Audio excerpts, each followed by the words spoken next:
Are we ready? Oh. Not quite. I was noticing it's a little thin turnout for a. Should be a fast meeting, huh? Yeah, that'd be great. Calling the meeting to order. Pledge allegiance to the flag of the United States of America and to the republic for which it stands, one nation, under God, indivisible, with liberty and justice for all. First up, First Source Insurance.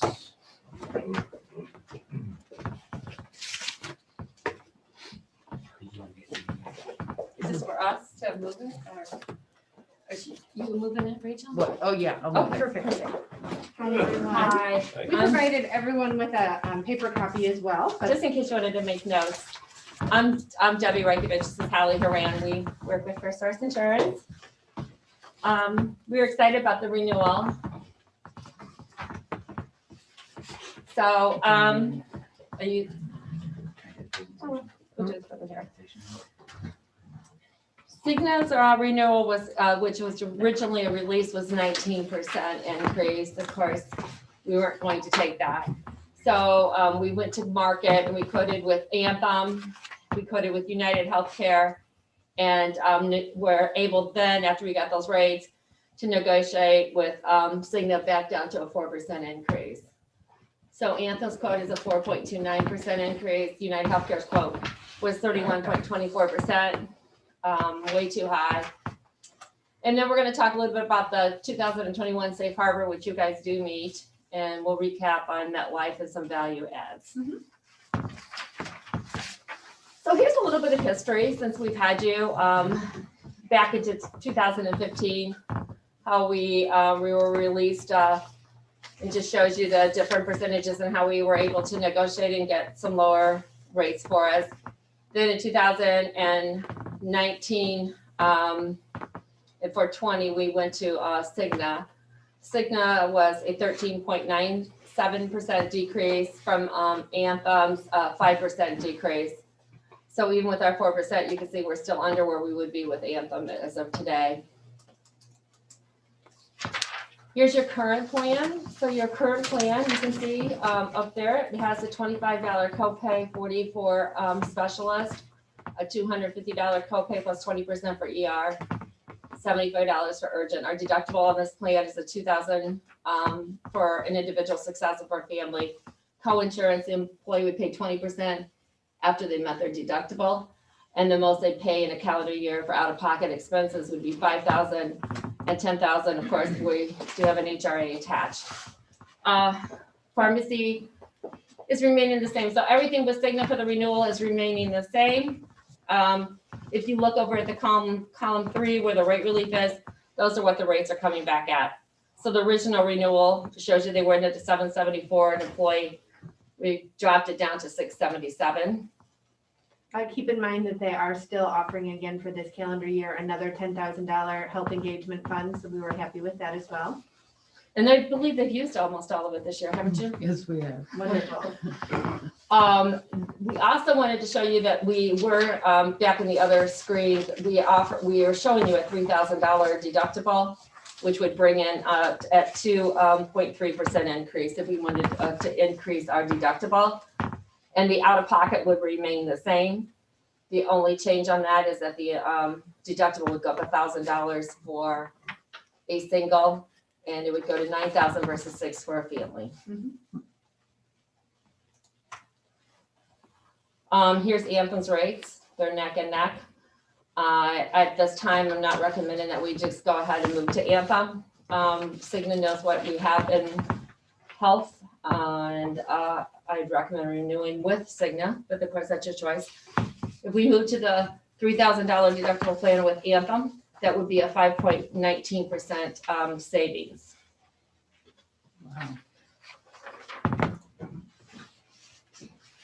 We also went to market with United Healthcare.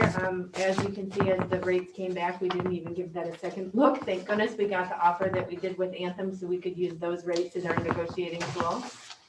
So we're just going to kind of bypass here. Each year, we always work directly with you to make sure that you meet the affordability. Of course, the affordability rate did change this year to a 9.83. So once we decide on the plan and rates, we'll go through it with you and Sarah to confirm that all of the employees meet that. Typically, and I think right now what we're doing is I think we're doing the rate of pay, option 3. But I'll confirm that. We'll figure out what's best for you for this next upcoming calendar year of 2021. We were really pleased that we had an offer from MetLife.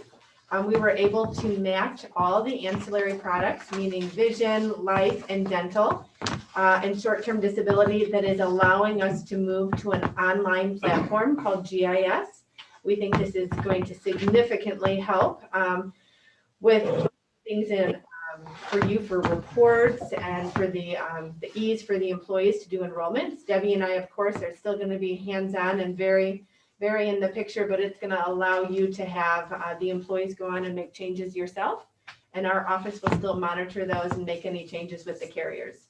Moving to MetLife products is what allowed us to receive this online portal at no cost. MetLife has some wonderful added features. One of them that many employees utilize, and we'll make sure we educate your employees, is that by moving to MetLife, they are able to have one-on-one consultation at no cost to help anyone who needs to create a will. I think that's a very nice added benefit, and that will be available to everyone who's enrolled in those products. They also really are emphasizing employee assistance programs, which I think at this time couldn't be more utilized from everyone. We will make sure we educate the employees. Everyone will receive 3 visits with a therapist per occurrence of something that might be going on, whether it has to do with family or legal or any type of way that they need help with employee assistance. We will make sure everyone knows how they can reach out and do that, and we'll really encourage them that it is strictly confidential and they have this available to them. We see more and more employers use that than ever before with anxiety and depression, what's going on with them. We'll make sure everyone realizes how easy it's just a phone call away. I've personally used it, and they'll even help schedule appointments for you. So it's wonderful. Another, just kind of letting people see that MetLife is going to be very adaptable and easy for the employees to use.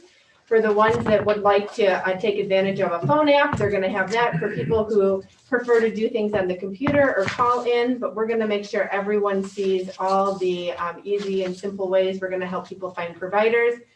In the past, we've had trouble having a large network for doctors. For dentists. We're very pleased to see that we have a much larger utilization and network for the doctors. So that should be helpful for the employees. We're going to go over with them how to find a provider. It's very simple to do, and I think people will be very pleased with the access of providers that will be available to them.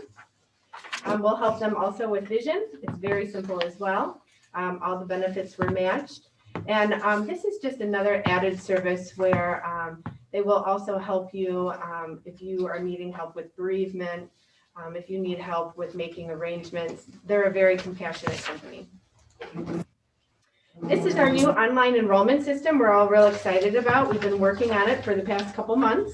It's just showing that it's very robust. There's going to be reporting available, which I think everyone will utilize. It's going to be very simple for your new hires, and it's just going to kind of get us away from paper.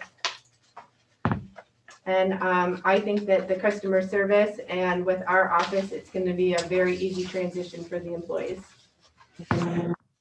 We also have available additional benefits for you at no cost. We, take care of the COBRA. We also have Larry, a retainer, is a RISD attorney from VU that will answer questions if you have any. I know that you already have a lawyer, but if you wanted to reach out to him. And just different wellness programs that we offer as well. There's Larry's information.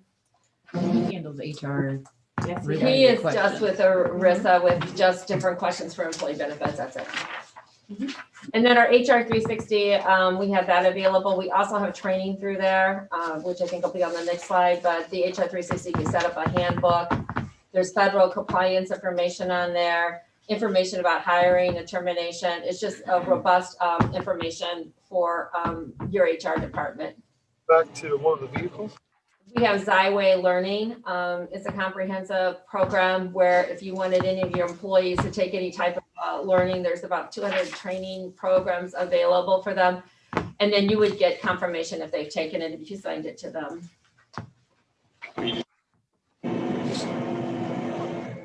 Said he could load them all. Any questions? He could go in the morning and change.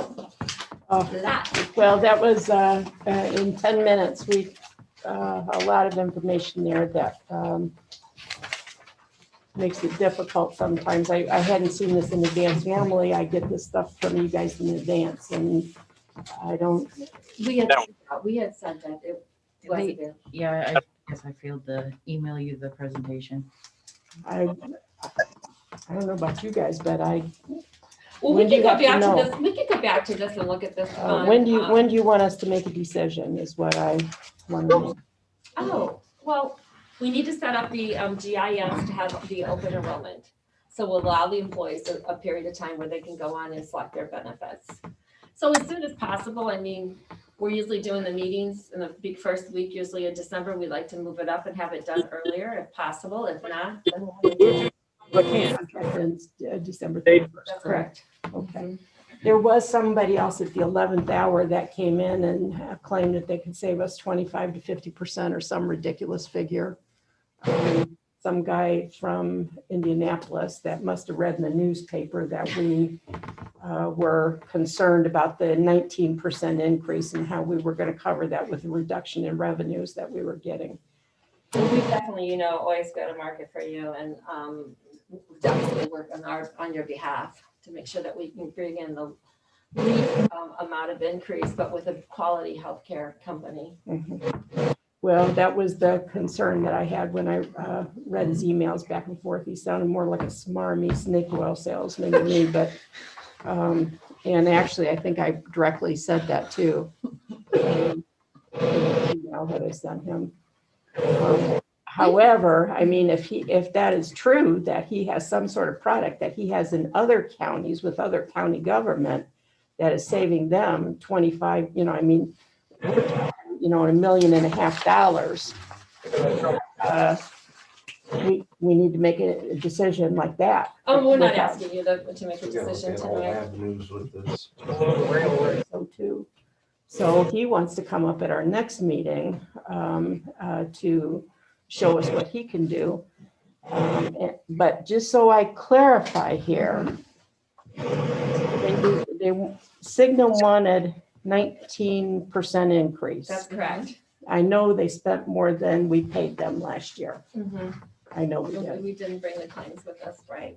I'm aware of that. We're I right know at that. 100% loss ratio. And I knew that there was going to be a steep increase, but with the discussion with Anthem, who was our previous provider, Mhm. they backed it down to 4%. That's correct. Okay. So right now, this rate relief column where it says Plan 1, That is that is, exactly. everything is exactly the same, and we're just paying 4% more for it. Mhm. So, And then if you look to the right, it's all of that's a changing would be the deductible would be going to 3,000 versus 2,000. And the out-of-pocket would remain the same. on this Plan 2, Correct. what about HRA? I mean, do we have anything in here, say if we decided we wanted to not do the HRA anymore? No, I didn't bring anything in or address the HRA and how if you wanted to change that, but we know we can always look at changing the HRA. We Well, could I'm even just go to a saying, higher, I mean, you you know. could even go, Kathy, to a higher deductible and reimburse their level on the HRA because not everyone gets into that deductible. So I guess that's kind of what I'd like to see, and and I'm hearing Charlie saying he feels like we need to look at some other options as well. Okay. If we, I want to know if we raised our deductible, if we got rid of the HRA, if we increased the copay on the drugs, or the ER, or whatever, our big dollar loser is. Mm-hmm. How would that affect our rates? Number one. Well, if you look at the Anthem quote on the second page on your far right, Mhm. and that's a $3,000 deductible, you can see that the out-of-pocket is going up to $6,500, Mhm. but that reduces the rate to $519. So you could also sandwich your HRA, which in other words, would still have an out-of-pocket of $5,000, and then after that, we could pick up the $1,500. Well, that's what I kind of like to know is what kind of changes can we Okay. make to soften that blow? Because we are going to have difficulty going forward next year, number one. And number two, I would kind of like to hear what that guy had to say, but if he says one thing about what our responsibilities are as commissioners, I'm gonna. knock him Well, we've out. gotten to know your employees over the years, and we do receive a lot of calls and help a lot of people with a lot of claim issues. So we're really involved with your employees. And I think there's a comfort level with us, with them. They are. Oh, I think so too. And I really. I'm not, I don't, but when it comes up and it's been stated, I think we'd be remiss in our responsibilities if we didn't at least hear what the guy had to say. Mhm, sure. I'm not saying that we would do something like that, but I think we We're gonna leave. call it non-traditional, and that always scares me when they start talking about non-traditional. But they did name off several other counties that they were in, and I asked Rachel to poll the auditors there to find out some information. So we'll let him come 2 weeks from today to our joint meeting, and you're welcome to come to that as well to give us the update here with, how we could save some money. Oh, And okay. that'll give us some chance to take a look at this. And too. what's the date of that meeting? 2 weeks from today. 2 weeks from today? Mhm.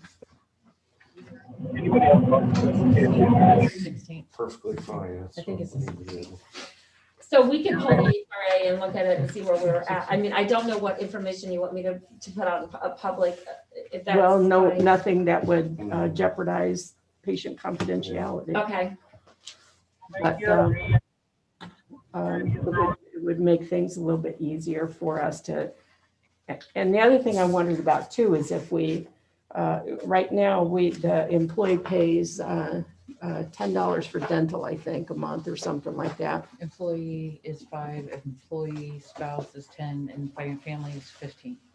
But nothing for vision, right? Nothing for vision. How that would change if we, if they had to pay a portion, a small portion of that as well. So kind of shift around a little bit the, Mhm. Yeah, we don't want to, put, huge burden on the employees, but, we need to take a look at some options that, because we are going to have, even 4%, we're talking $1.5 million, Oh, I know. $1.6 million. That's a lot of money for a small county to have to pay for healthcare coverage. would you like higher deductible options from both Cigna and Anthem? And we Well, I can, think you can skip it. Yeah. okay, we're just gonna focus with Cigna, okay. And then we can also do some shifting with the HRA. We'll come in, we'll maybe play with some numbers about the ancillary, the dental vision, see how that could be shifted as well. Okay. I don't see why there would be a problem with you starting to charge a little bit for the vision, because some people don't really even care that they have the vision, but they're taking it because it's free. Are they using it though? We don't. Well, of course, I guess it doesn't matter because we're just paying a set amount anyway, so. Mhm. I know that's a little part of the budget is very, very small. But another thing to consider as well is you're seeing more and more companies that have turned the dental actually into a voluntary product altogether. So the employee has a choice if they want dental or not, and they pay 100% of it. That's an option, but I'd your rather employer not. groups, that's the first thing that they've done. Well, I'm not saying we do any of that. No. But it would at least give us an opportunity to take a look at it. Okay. Okay. And,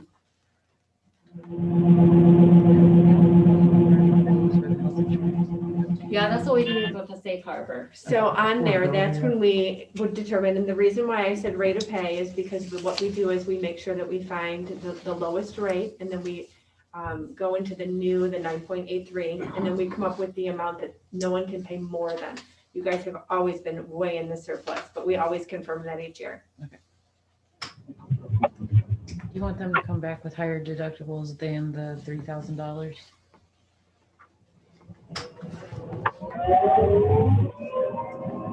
Well, I guess I'd like to look at it. That doesn't mean we're gonna do it, but No, that's I guess fine. I'd like to look at it. Mhm.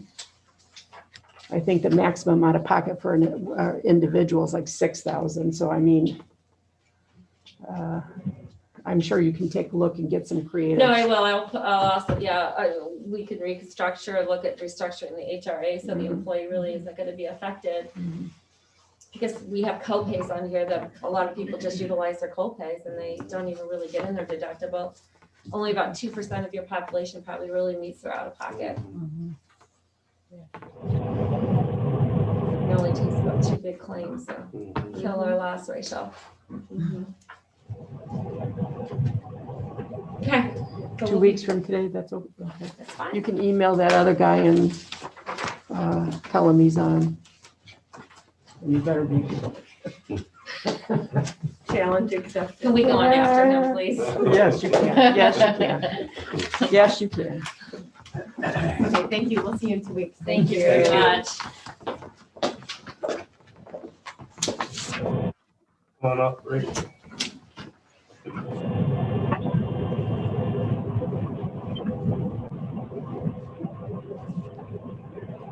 As you know, we've been tracking the revenues for MVH and LRS all year. When the shutdown happened, we had estimated between 5 to 15% loss for the year. As you can see, our total loss for the year cumulative last month, September, was 6.41% for MVH. It's now down to 5.71. It looks like it's going to hit that 5. So we're at the lower end of the loss, which we've been able to handle that. And still, if we get to 5%, we may have a cushion, add to our cushion on MVH and LRS. LRS is the same, that may even go below 5%. So there we're in pretty good shape. Roadways, we did pretty well there too. A lot of that was to the because of the tip seal went pretty well this year and the grindings that we had. And we're experimenting with those. And we were very fortunate with the grants to get those 13 hot mix miles. To do our hot mix road plan, 10-year plan, we need 8 miles a year, so we exceeded that. We're not always going to get those grants that high, but that helped. And we did have a mix of fixes. I know cold mix asphalt's not popular, but it does work in conjunction with chip seal. So we had we thought we were going to get about 80 miles. We did better than that, but a lot of that was had to do with the grindings, and the guys did a good job of doing their work. Getting to that, the COVID effect on our highway operations. If you had asked me in April, I would have said that this was basically the funding that had been a problem and that we weren't going to get our road program done. We weathered both of those storms, but what we found is the effects of the kind of internal communications. We had the guys work directly from home with their trucks, fewer meetings, mask restrictions, social distancing, and that we've had to put extra effort to keep our employees informed and things because that communication is key. And it really, they're talking about the mental health later, and the guys don't like to talk about that too much, but the not having the engagement with them every day, and we've had to really kind of step that up now, and I think we'll be able to do that. But we've had to put more effort into that, where I thought we were going to have to put more effort into the funding and the other things. So we kind of worked that out, so that's getting better. But it really did affect us. The mowing and brush chopping, Francis Tibbs is completing his annual final pass. He does the double pass of the county every year. He completed the last mowing of the landfill last week, and we do 4 mowings of that a year, 3 or 4. The brush crew's been out a lot of the month, and we've caught up on most of the brush that we needed to cut, so those are good things. Bridges, 137, we got a big grant for that earlier this year. We got 3 letters of interest for that. We are scoring them now based on the INDOT ratings and scoring system. I'll present the results for you at your next meeting, and you guys can approve to select the commission. We basically have to follow the INDOT's guide for how to score that, and I'll bring that to you next time. Bridge 137 is a very important bridge going into the industrial park, and we're very fortunate to get a grant for that. We would not have been able to pay for that on our own. Bridge number 7 is in design. That will be in the fall of 2021. That's our next big Yellow River Bridge. Funding, INDOT moved the funding around a little bit for us, so we had to delay that a year. We thought we were going to get that done this year, but it wasn't really our say in that one. But we're still getting the money. Bridge 59 is our only other deficient bridge. That's that aluminum box culvert that didn't work. It was not put in properly. We'll talk about that in a minute. There's a grant opportunity for that. A bridge structural inspections, United Consulting's finishing that phase 2. Then we'll be putting out the RFP soon for the next round of inspections. Bridge maintenance inspections, we do that on our own. We've completed those. We have a bridge maintenance work list. Bill did a good job this last week while I wasn't here to get a lot of that done. And so we have just a little bit of that to do on that list. Bob Lorenz did a good job of inspecting that. I think you may know he found something in one of the bridges that we were able to catch. The culverts have been going pretty good. We have 2 culverts that we have to replace this fall. We're going to do 3, but 2 of them we have to get done. The one on 300 East by 800 North, and another one over at 800 West. Culverts. Hopefully we'll be able to get to some of those cleanouts later this month with the water down so much it'll be easier to clean them out. Updated county map. I brought a map, but I see you have it here. We got our draft. We're working on the roads now. WTH sent it also to Knox, North Judson, and Hamlet, and they're reviewing their portions. They sent it to Bill Crace. He's reviewing the ditches and things. So we've already found a few things in the roadways, but most of it looks pretty good. They have to obviously put the color in and do the fonts and things. But we're just looking for information now, so we're working hard to do that. And Mary and I should have our section done with that by Thursday and get that back in. So it's pretty exciting to do that, and it looks pretty nice. Any crossings grants, we thought we were done with that. We got the maximum of $1 million, but our 2 projects underbid a little bit. So we had $40,000 that we are still available to get. I think I spoke about this last time, and we got these in very quickly. The pipe replacement on 30 East that I was talking about, we're going to get them to pay for 75% of that if they accept the grant. And the hot mix asphalt paving of 600 East between 800 North and 900 North needs it, and that will pay for a lot of that as well. Marcy Blanchett from INDOT let us know that they've accepted our applications and they're all good to go. INDOT call for projects is a little bit different. This opened up actually today, and I'll be working on this in the next month and getting the applications in. These are much more involved applications, as Rachel remembers probably. It takes a lot more work. Only certain roads are allowed to be done. I think I mentioned that last time. And only certain bridges too.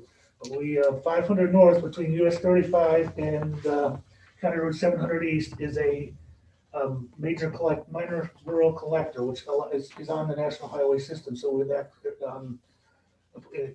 able to get a grant for that. We met with Hamlet, and Hamlet is excited to work with us on that. They're going to do their portion of the match, and that will help us because when you partner like that, INDOT is more likely to give you grants. They love to see that. And also that Bridge 59 I was talking about, if we could get them to pay for 75%, that would be great because we have that on the normal system to pay that on our own. And if they pay for 75%, so we're going to put that in the application as well. But number 500 North is our number 1 priority for that.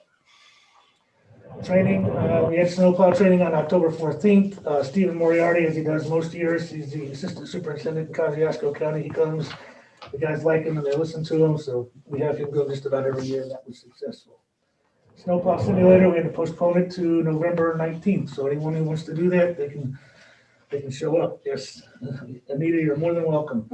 If you haven't done it before, it's kind of neat. It's very realistic, much more realistic than you would imagine. And it's kind of fun to do. The guys, it's a good day for the guys to kind of learn things, but yet have a good time.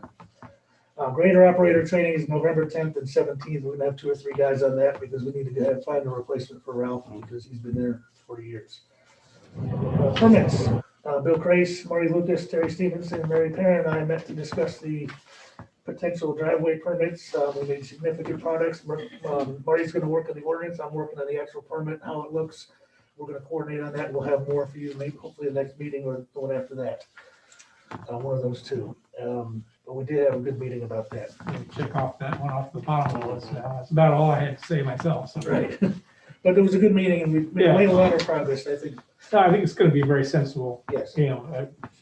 Sensible. Signs. As you know, we have a mandate from the feds to have a high reflectivity upgrades.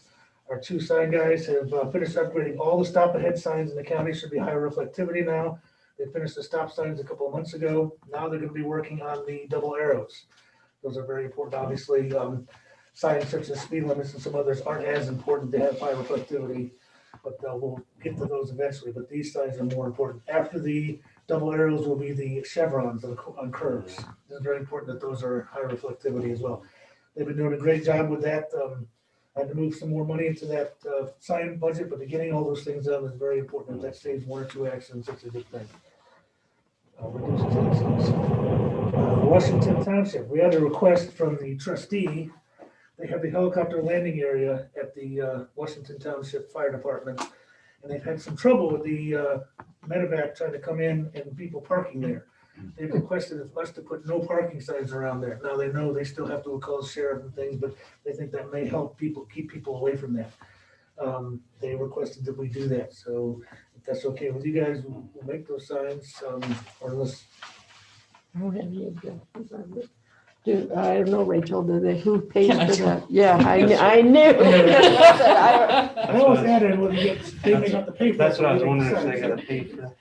They have to pay Yeah, for yeah, them. and I'll talk to Kathy Becker. I think she'll be fine. I'm meeting with her on Wednesday to see where they want the signs, and I'll just tell her as long as they pay, we can do that. They shouldn't be that much. Yeah, anyways. it's not gonna be that much. Make sure they pay you for the labor to get them installed too. I'm done. I knew you were gonna say that. Anyways, so we'll do that. The auction is on November 24th. We're excited about that. 10 vehicles ready to go and some equipment. We have it all lined up and the people are good to work with. Verizon GPS upgrades later. They were supposed to do this last month, but they weren't able to, so they're coming this month to upgrade all the GPS units on our trucks.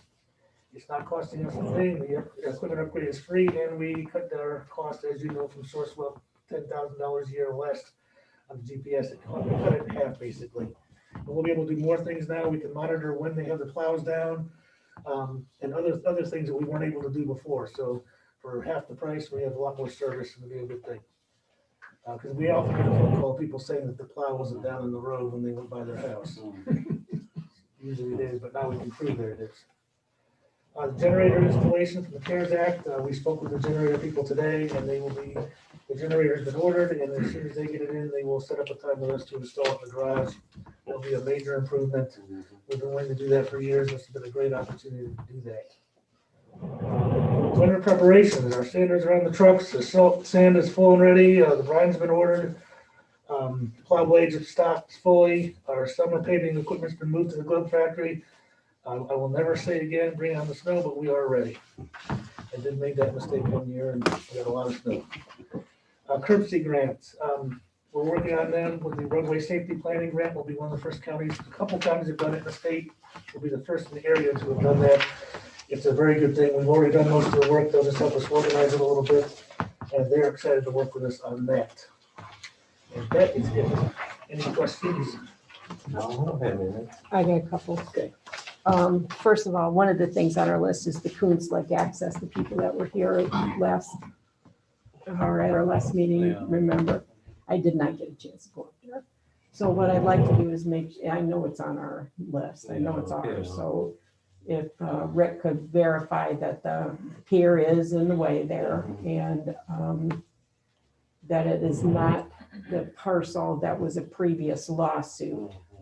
Then just put a sign up there, give them 2 weeks to move it, and if they don't get rid of it, then we have to have the highway or somebody go up there and take it I'll out. go up Wednesday and take a look at it, and then I'll meet with Rachel and Suzanne and make sure all that is right. It is an easement. They were in my office and we did verify that it is our Good. easement. Well, I knew it was. Yeah. Yes, I'll- So if we could just do that, and then that'd be one thing down. That would be good. The other thing that I wanted to comment about. Oh, We gotta read that or make that motion. Yeah, I just suggest that you do. I'll make that it. motion. Right. All those in favor? Aye. Okay. I got a call from John Elanius today about, apparently he got a certified letter to attend. First he said BZA meeting, then he said zoning board or plan commission. Apparently, from what he told me, and I don't know about this, I was asking Brian what he knew, because John said he talked to him too. Apparently, the solar panel people are asking for a variance or asking the plan commission, probably the plan commission, to change the zoning of the R2 residential right there on the edge of the lake there, where there's subdivisions and everything, to agricultural, so they can put in solar farms there. So first of all, I thought spot zoning was frowned upon Yeah. sincerely. So I'm certainly hoping that the planning commission, I might go to that meeting just to hear what the deal is. But I'm certainly hoping the planning commission doesn't start spot zoning things to allow solar farms to come in here. Yeah. And because we did an ordinance that specifies where they can, Yeah. where they can't go, Yeah. they need to follow the ordinance. Yeah. And the other thing he complained about, which I talked a little bit to Rick about, was when they put those big towers in, the NIPSCO towers. He says that there was quite a few roads that were damaged that didn't get fixed. Rick said they did fix them, but it's the roads leading up to What them. happened is, we had the routes that they had to take. And we fixed all those routes. I think we paved those a couple of years ago. Now, what they did not pay us, if a road was rated a 5 or 6 on the Pacer, and then it became a 2 after they were on it, they did not pay us to make it a hot mix 10 road. They paid us to get back up to a 5 or 6, basically make the repairs. Mhm. But we added extra money on that. We did pave those roads with cold mix and then chip seal on top.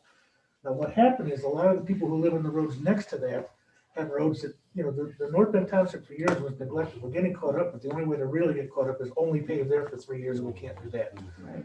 So they wanted their roads paved too, and they kept saying, oh, there were trucks, and we did monitor the trucks, and we paved the roads that they were damaging. And the people who live on the roads nearby that are 3s and 4s and 5s want theirs paved too, and they said, oh, those trucks came on our roads, but they really didn't. We paved the roads that those trucks went on. But there are roads that we need to work on down there, but it wasn't a result of that. Well, can you let me know where in the plan, because you got a plan, Right. where 700 East and 750 East is in that plan in North Bend Township, in terms of, 700 East is great. It's one of our next community crossings grant applications to good. do 700 East from 8 all the way down to the county line. Ah. So that's gonna be good. perfect, Yes. perfect. That way I'll give him a call back and let him know And I'll what he also can give expect. you, all three of you, the list of the roads that we repaired and the agreement that we had with PAR and NIPSCO. And I don't need that. I'm only gonna be a commissioner for 61 days. So, and I told him when he called me, now, I'm not gonna be here. He said, you're not? I said, no. Well, who's taking over? I said, I don't know. Stay tuned for I'll tomorrow. give you guys the hot mix plan how it pertains to North Bend Township. I don't need it. Give it to them. Yes. But I would like to know this information so I can at least call the guy back and give him the information on that. So I really think that we should probably strongly voice our opinions to the members of the planning commission Yeah. that they shouldn't be spot zoning to allow the solar farms to come in. We did an ordinance the way that Larry Wickert wanted it, to accommodate those people. And they need to follow the ordinance. If you don't mind, I interject a little bit on that. So that was something I did, I researched, regarding that. And the number one thing that places that had been through it and weren't happy about it, the number one thing they had was where they allowed solar farms in places where it really wasn't, it wasn't the highest and best use for that land. And, and they really said that, they thought the solar farms were pretty good neighbors on the whole, but they regretted having them installed in places that could have been maybe residential or commercial development. That is probably the number one planning concern that I ran into from places that had them and then had regrets. You see what I'm saying? Well, that's what I think. They need to follow that ordinance Yeah. and not be spot zoning. Right. Just so that's on the books at the commissioner meeting, because I'm sure that's gonna come up. And the reason I think it's gonna come up is because the guy also told me that Pam upstairs told him the commissioners made an ordinance that they didn't even have to go to the BZA for anything, so they could just fly right through. I said, that is not true. So if anything goes wrong, we're gonna be blamed for that. Mhm. So make sure that they don't spot zone. Yeah.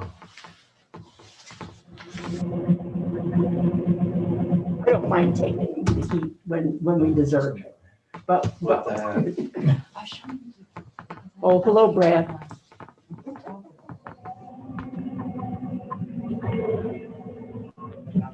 always in the combine.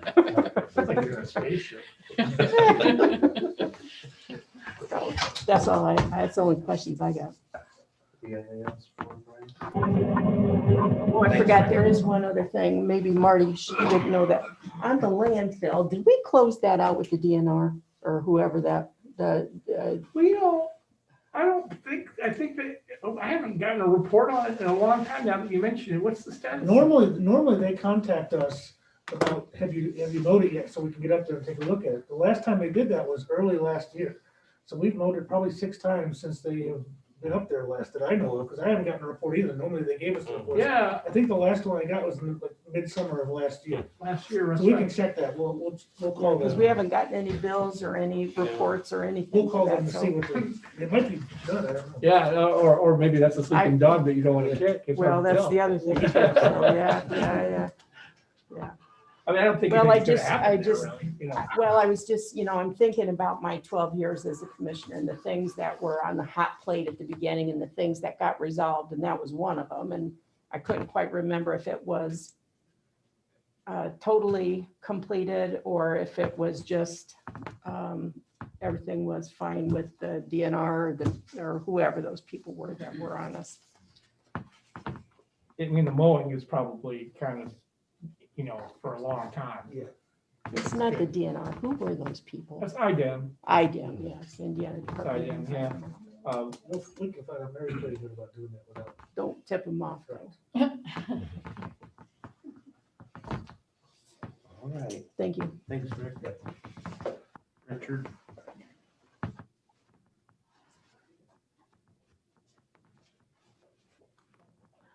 Rachel and I just recently had a company approach us. In essence, they could possibly help us save us time, money, and also alleviate billing pressure on the auditor's office in general. Basically simplify and manage the local and long distance phone service that we have. So like, for example, we get about 8 CenturyLink bills from my office. We'd be only getting 1 bill, and these people, this company would manage all those accounts, but we're only paying 1 person. On Richard's side, he goes to them for, like if he has a problem with CenturyLink, he goes to them. They would handle all the technical whatever with CenturyLink, and it just cut out a lot of time with us. And for phase 1, it'd only be an annual savings of $58, but this is just phase 1, and really it's our time is savings. I mean, that's probably a couple $1,000s a year. But Yeah, from my understanding, they have the capability of being able to encumber all of our data communications, phone and internet and everything else we have in one, but them we on wanted to one. start with a smaller price. They can explain it better than. So Go ahead, guys, you're up. Hey, well, good evening, everybody. My name is Matt DeFiglio with Granite Telecommunications. Thank you very much for having us this evening. Thank you. And let me give you a little bit of background, Brian, Charles, and Kathy, about who Granite is. We are actually North America's largest wholesaler and consolidator of managed voice, data, and mobility services. And a little bit of background about our company. We were actually formed in 2002, started with 0 customers, and we've since organically grown to a privately held, debt-free, $1.5 billion company. And we've been very proud of that because we've done it without any acquisition or with any outside investors. As a company, we're actually based in Quincy, Massachusetts. We've been privileged over the last several years to work with Department of Defense, Department of Treasury, some local municipalities, City of Muncie, Elkhart School Corporation, local TIAL. We also work with 85 of the Fortune 100, your Walmart, CVS, Starbucks, Walgreens, et cetera. So we had conversations with Rachel and Richard recently, and they shared with us, I think, Richard, your frustrations with the customer service you've had recently with CenturyLink, correct? Yeah. So one of the, other than just consolidating and things of that nature, we provide white glove level, concierge level customer service. So one of the things that Richard would get, commissioners, is a single point of contact. So one of the things he shared with us is he sometimes, for certain services through CenturyLink, he may have to be on the phone for 3 or 4 hours trying to get somebody for customer service. We will assign Stark County a premier account rep that both Rachel and Richard are on a first name basis with. Anything they need during normal business hours, they can reach out to them. And then we handle everything with CenturyLink. We are e-bonded with CenturyLink. Everything we do in our portals goes directly to them in real time. And then we escalate and monitor things on the county's behalf. And anytime Richard or Rachel want to go in and see what's going on, we provide y'all a web portal called Rock Reports, where we provide full transparency with all of the interactions that are going back and forth between us and CenturyLink. And then again, for Rachel in the auditor's office, we can consolidate and customize bills. The goal being to eliminate any of the soft costs associated right now with manually coding, processing, approving invoices. Again, she would work with the premier account rep to get all of that set up in advance. So all we have to do is set it up with her once, and then everything is taken care of. She gets a nice customized, seamless bill moving forward. The first phase that you see in front of you today, the proposal, is just your analog lines. And this is month to month. So the county would not enter into any long-term contracts. Everything's month to month. This is nothing more than a billing records change. So basically what we would do for these 15 lines to start is go to CenturyLink, tell them stop sending a retail invoice to the county, send a wholesale bill to Granite. Takes all of about 4 minutes of data entry. CenturyLink remains your underlying carrier. There's no change to the infrastructure at all. Like I said, takes about 4 minutes of data entry. And if the folks who are on this call today were the only ones to know that you went from CenturyLink's billing platform for these lines to Granite, nobody would be the wiser. So what kind of questions may you have for us on the Granite side? How much do you charge? 0. Okay, so how did you get paid then? How did you get to be $1 billion a year company if you don't charge us? That is a great question. So our profit margin is baked into your savings. So we make a couple of points here and there. And again, we as a company, we manage well over 2 million analog lines, about 500,000 data circuits, and 300,000 mobility devices. So there's a percentage that we get paid that is part of the savings we're showing. Sometimes it's larger than others. Here it's not huge to start, but you will not get a bill from Granite for any of the services that we've talked about or anything we provide to you, even outside of the billing. So the way I read this, it says that we're going to save $5 every month, a total of $58 annually. Is that in terms of, correct, for this first phase from a hard dollar amount, yes. Again, when we had talked to Rachel and Richard, for them, we got the feeling, especially with Richard on the customer service side of CenturyLink, this is one of the ways we've actually grown our company. Our CEO, when he founded it, as he went to prospects, he asked them, what are the biggest issues with telecommunication companies? And to a prospect, they said customer service and their bills are too complicated and hard to read. And that was 2 of the things that he built into our company as we move forward to be the leader, not only in customer service, but also provide somebody like Rachel an easy way to have a billing structure to where it saves her a ton of time on the soft cost aspect.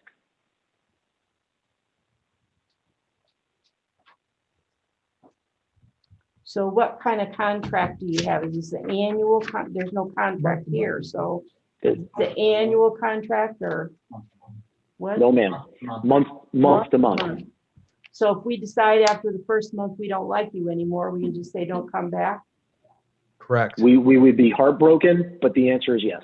But you could do the same to us too, right?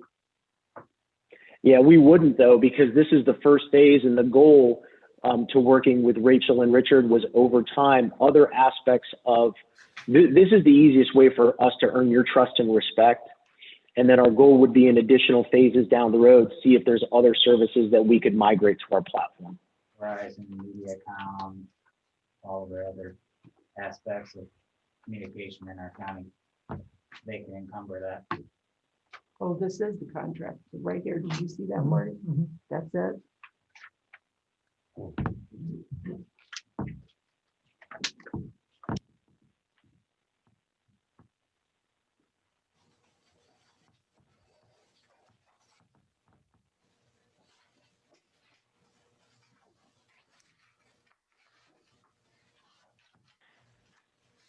But we never, ever have to pay you anything, right? No. So what if your savings margin improves? Are you going to give us a bigger cut? Absolutely. Doesn't usually with tariff rates, especially with POTS lines today, because most of the LECs want to get out of them. The tariff rates are going the wrong way. But if we look at our billing all the time. If we can squeeze more savings if we can squeeze more out of the turnip for y'all, we'd be happy to do it.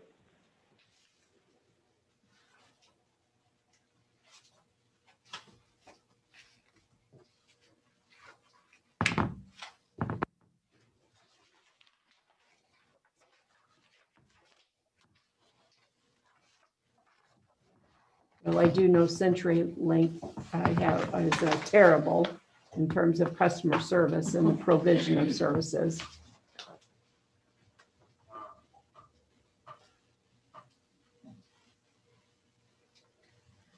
Well, I mean, it's month by month, so I mean, we could see how it goes the first month. I mean, it's simple as that. See any real big drawbacks? That's why I wanted to I wish start we'd make more small. money off the deal, but That's why I wanted to start small, with our smaller bill, just these lines. And then if everything goes well, then we can start incorporating our Verizon lines and our phone line, our actual phone bill into this and everything else. But we wanted to get a better visual of how this works, and not jump in head first on it, so. I don't really see any reason why we wouldn't try it anyway. It sounds like Richard up a little bit too, so. Yeah. I know how it is, CenturyLink. Yeah. I wish they'd give us someone else in Stark County besides CenturyLink, but CenturyLink and MediaCom are the only two competitors as far as analog lines go, as far as I know. So Was that a motion to approve to go with this? yeah. Yeah, well, if Brian made the motion, then I'll second it. All those in favor? Aye. Charlie Simon.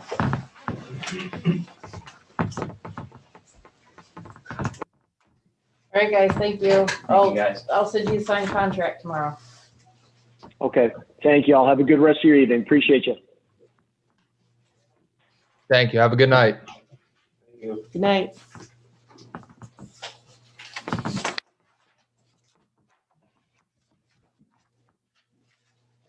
Is there a motion to approve the payroll claims in the amount of $267,289.69? So, Second, second.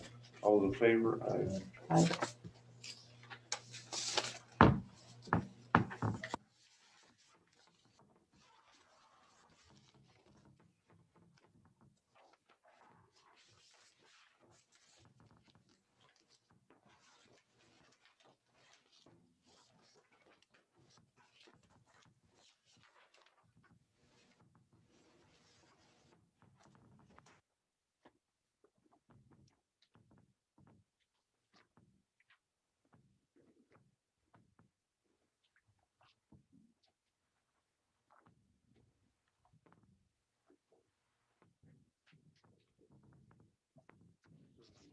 Motion to approve the vendor claims in the amount of $743,594.89.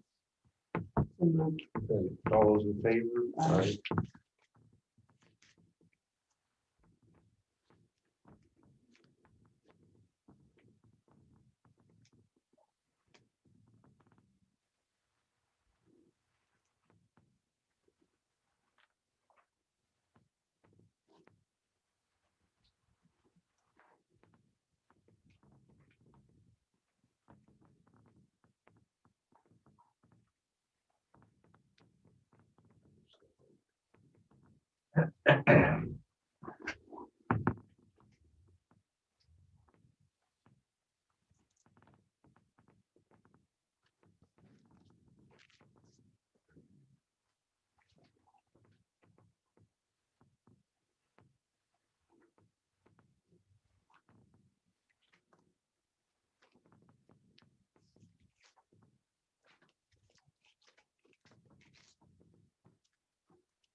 Got Hamlet West property auction. Well, prepared a complaint for the for filing here in Starship Court to attempt to protect the county's interest in the property, which is, as you know, set for auction on the 11th. There have been discussions previously about it being a no reserve auction, but as we discussed, there's many ways around that, and they've already employed one, which is the bidding starts at 1.25 million actually. So the purpose is to get a list pendings notice on file regarding the property. So whatever is accomplished with this will be an interest that would attach to the property, since the companies that own it aren't actually licensed to practice business in Indiana. They left their they withdrew their Indiana registration a couple of years ago. That may not keep them from selling the property, just to be clear about that, but they can't do anything else much. It could be why they didn't. Could be why they didn't lease the property for any. I thought that was always peculiar that they didn't take a rent for the farming on it. That may be the reason. I don't know. So I've prepared that, and we're still investigating some details regarding it, but I think it's to the point now where it's a reasonable claim. And I would note that in the examination of it, it looks like we may not be the first that has made an assertion of this kind of right. So, you have questions about it? Not really. I read the complaint that you drafted, and I think that, as the executive, we do need to do everything we can to protect our interests. And there was a lot of money and a lot of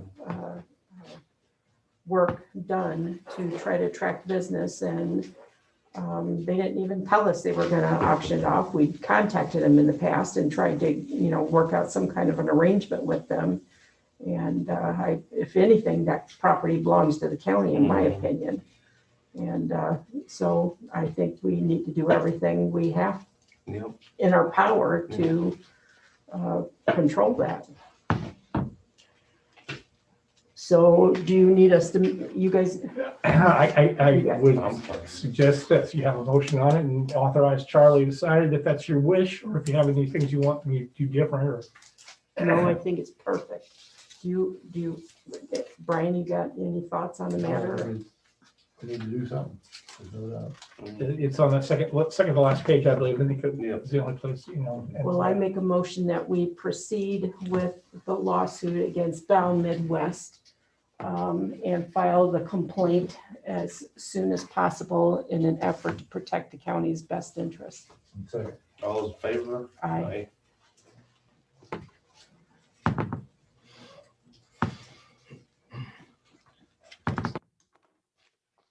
Thank you. Make it happen. And then, May discussion. EMA discussion. Well, apparently after our joint meeting, well, not apparently, Jean Meyer did submit her resignation. And in it, she made some assertions that were not true, which I find to be upsetting, to say the least. So rather than just go through the litany of that, I guess I will just leave it at that for the time being. And the issue comes, she gave 2 weeks' notice, which we asked her, I asked her not to come back. And whether or not we pay her for that 2 weeks. And I think we probably should and need to, although I'd like to say no, but I think we do need to pay her. And for those 2 weeks. Right. And the other thing, unless you unless you want to talk about it or you have some thoughts on the matter or whatever, I think we need to pay her. And then the other thing too, Brad Hazelton messaged me today to remind me, which I had forgotten, so I'm glad he did do that, that it is not up to the commissioners to hire her, it's up to the EMA board. However, my response to that was, I think you're right about that, and I know he's right about that. But it's up to the commissioners and the council to decide how this position needs to be going forward. Is it going to be a full-time position? It's going to be part-time? Because I know based on some of the comments from the council last time, they wondered if it couldn't be part-time. I mean, she didn't even give it enough this year to cover her salary, and that was always the requirement. You have to bring in the money. So I think it should be part-time. That's how I feel about it. well, I'm thinking, yeah, I kind of agree with you too. And maybe that should be a discussion to be had with the council at our joint meeting next time. Yeah. And and then make a decision there on, I mean, what do you guys think? Or Yeah, I think that's plan. We could do that, and everybody's got it in front of them on the table. So. well, then I guess I'll go ahead and make a motion that we pay her for those 2 weeks. Second. All those in favor? Aye. And then put it on the agenda for the next meeting, Rachel.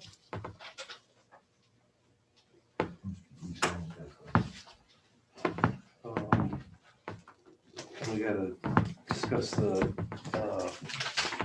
review of the map, Kind of talked about it a little bit, I guess there.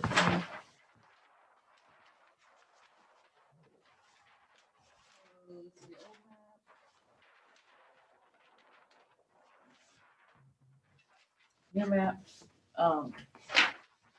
things that, so Rhonda couldn't be here tonight due to possible COVID exposure.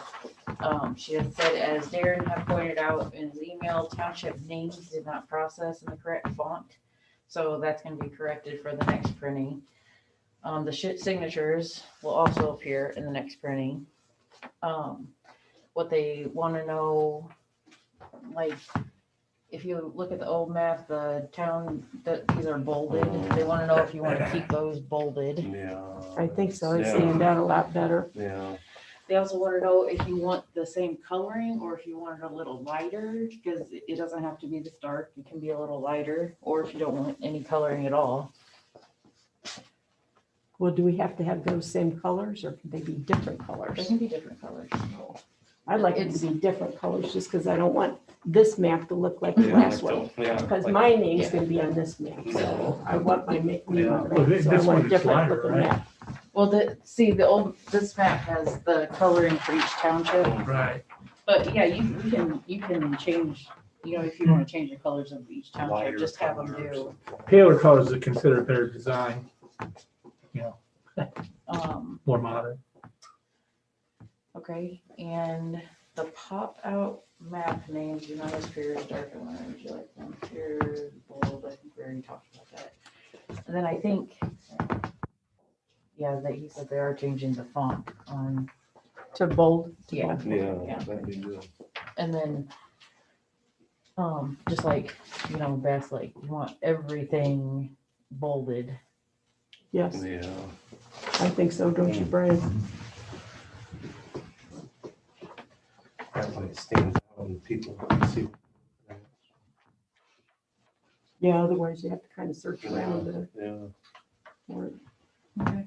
So I'll let her know, make sure all the names get bolded, and then switch up the colors and make you want them a little lighter. Lighter. Mhm. That'll work. All right. Thank you. Yes, I think I will.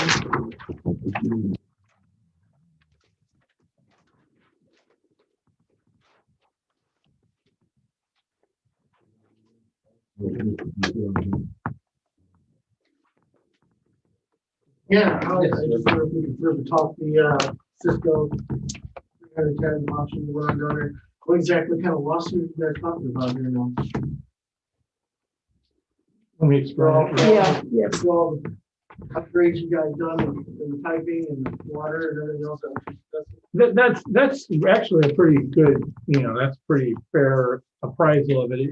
It's under the theory called unjust enrichment, which is that the county is induced by their representations of economic development to make investments according to their specifications. And they didn't, and we have a written agreement to that effect.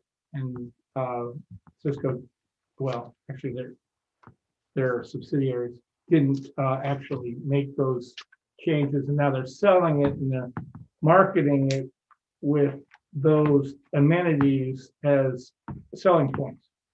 And so since the taxpayers paid for those, not the company, that would be essentially converting the taxpayers' money into private money, and that would constitute unjust enrichment under equitable theory. So this auction is supposed to take place on the 11th. That's correct. So will this lawsuit be presented before the auction? Will it stop the auction? No, If the well, auction does go on. that's right. It won't, And no, it gets purchased, does that person have any worry about follow-up lawsuits?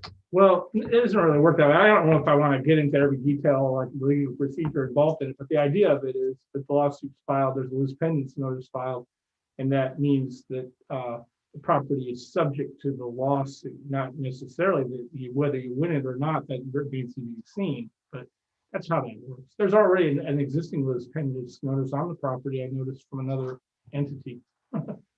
Really? Yes. So all that's zoned commercial, correct? Or is it still zoned agricultural?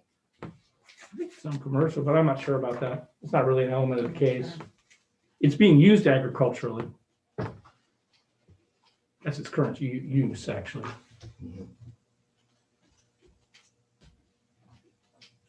Go ahead. That's all you have. Yeah, pretty much. Okay.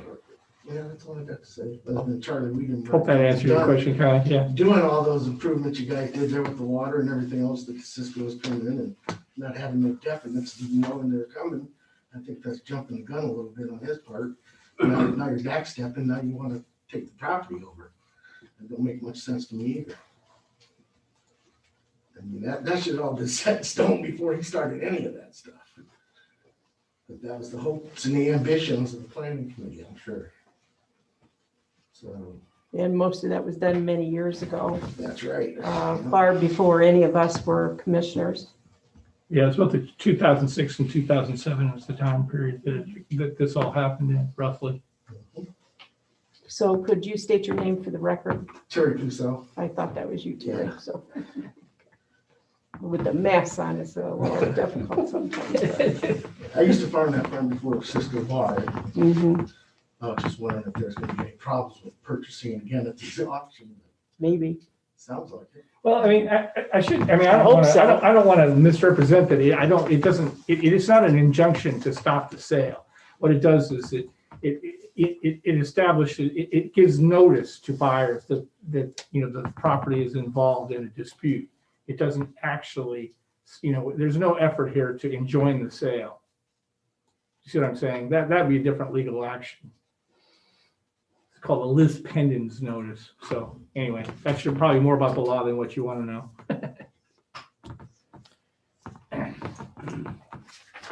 You got anything, Kathy? Yeah, I thought, Brian, I thought you were gonna talk about that concrete sidewalk around the courthouse. A concrete, Mhm. oh, I thought we were gonna do that one. Well, we have to, if we're gonna do a concrete sidewalk, or if we're gonna follow up with that, and I do like the idea, especially since the monument's there, and it requires drains that will help to drain away the water that goes into the courthouse basement, which helps to deteriorate the foundation there. We have to get a quote.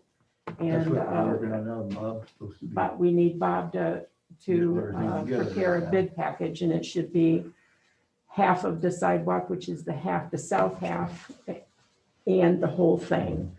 So we can have two different things to compare there. But then it'll go around, so that you Yes. come up with, like, the side street where you can only go in west side, you can just walk around, so it's easy grass. We had those plans, we purchased those were part of our plans when we had the courthouse remodel. We took it off because we couldn't afford it at the time, and we thought we could do better with local But contractors. he was talking about coming, is it December 7th, is that?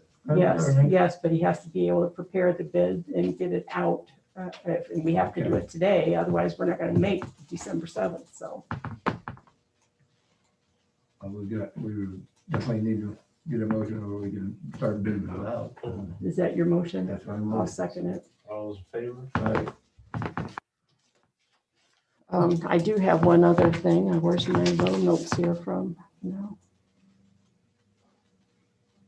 Oh, I had somebody else, another person call me. I'm getting a lot of complaints from people in the public that the restaurant workers are not wearing their masks or not wearing them properly.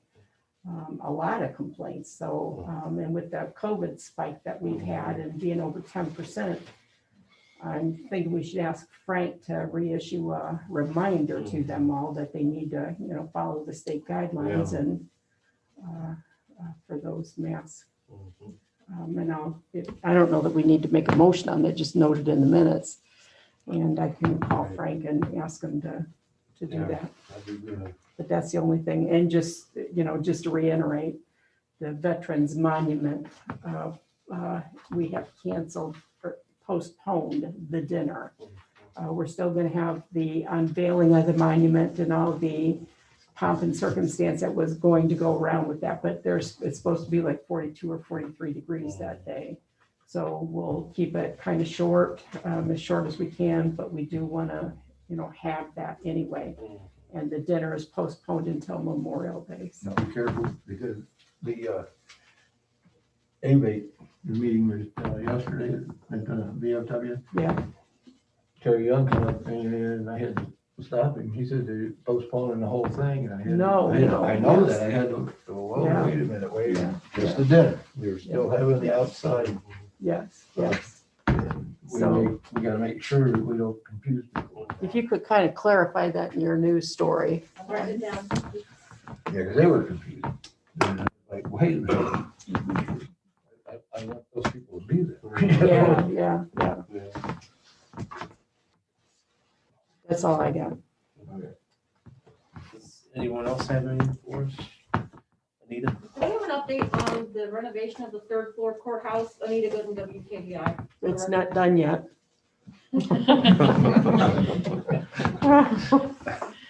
That's all I can really say at the moment. I think they're still scheduled to be done by the end of the year. And they are on budget, on time and on budget.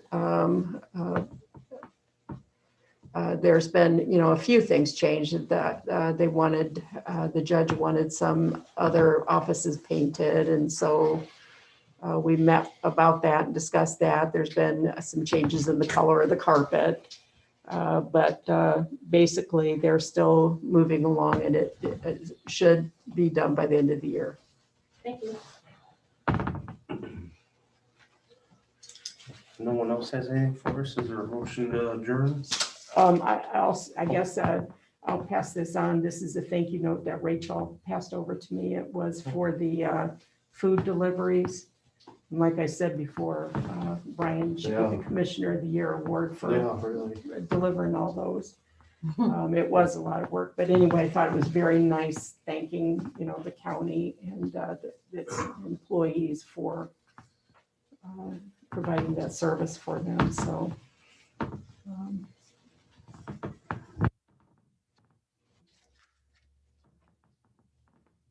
5-star. I think did they mention 5-star in there? They mentioned a $10 certificate. Yeah, so 5-star gave my office 160 $10 gift certificates to give out to the participants. Really? So we just got those mailed out last week. How nice was that? I didn't know 5-star gave that. How nice was that? We should probably, the 3 commissioners we should probably, recognize that and send them a thank you note and sign it and send it to them. So Yeah, that's great. maybe you could prepare a thank you note for us, Rachel, and we can sign it at our next meeting. But that's all. Motion to adjourn. So moved. All in favor? Thank you. Hey, Rick, what time is that? No problem. I think we started at 8:00.